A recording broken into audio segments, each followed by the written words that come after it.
ये typical Trump है। कह रहे हैं हम मिलकर कंट्रोल करेंगे, फिर कह रहे हैं या तो मैं कंट्रोल करूंगा, फिर कह रहे हैं कि मैं और आयतुल्ला मिलकर कंट्रोल करेंगे। होर्मुज की बात हो रही है।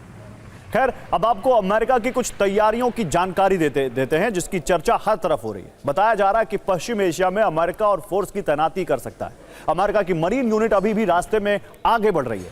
अमेरिकी 82nd एयरबोर्न डिवीजन अलर्ट पर है। सवाल है कि इसके मायने क्या है। क्या ट्रंप जमीनी सेना की तैनाती की तैयारी कर रहे हैं? क्या अमेरिका ग्राउंड ऑपरेशन करने वाला है? दावा है कि 27 मार्च को पश्चिम एशिया में करीब 2200 अमेरिकी मरीन पहुंचेंगे। यूएसएस न्यू ऑरलियंस में सवार होकर पहुंचेंगे। ईरान के आसपास मरीन्स की तैनाती होगी। यूएसएस त्रिपोली भी पश्चिम एशिया पहुंचने वाला है। सवाल है कि अमेरिका के टारगेट पर अब क्या है?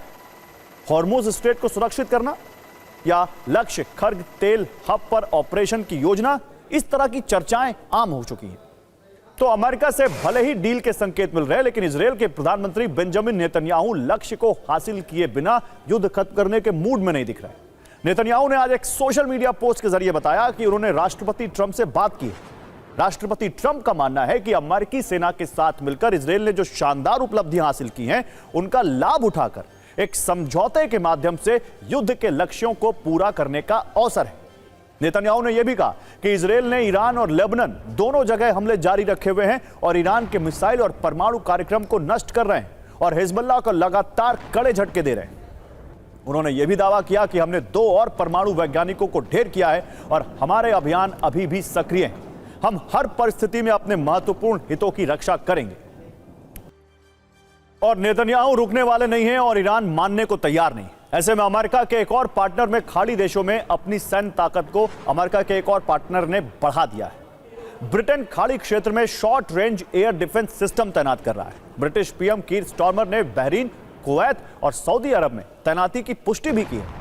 ब्रिटेन ने यह फैसला ईरानी मिसाइल और ड्रोन हमलों से बचाव के लिए लिया है। इसके अलावा ब्रिटेन ने कुवैत में rapid sentry anti drone system भेजने का ऐलान किया है और वॉरशिप HMS ड्रैगन पूर्वी भूमध्य सागर में तैनात कर दिया है। साइप्रस की सुरक्षा के लिए तो अतिरिक्त 500 एयर डिफेंस कर्मी भेजे गए। जानकारी यह मिल रही है कि ब्रिटेन ने इस क्षेत्र में पिछले 15 वर्षों में सबसे ज्यादा लड़ाकू विमान तैनात किए। ब्रिटेन के पायलट्स करीब 900 घंटे उड़ान भरकर क्षेत्रीय सुरक्षा मिशन में जुटे। यानी समझौते की बातें हवा में है, जबकि युद्ध की तैयारियां जमीन पर दिख रही हैं।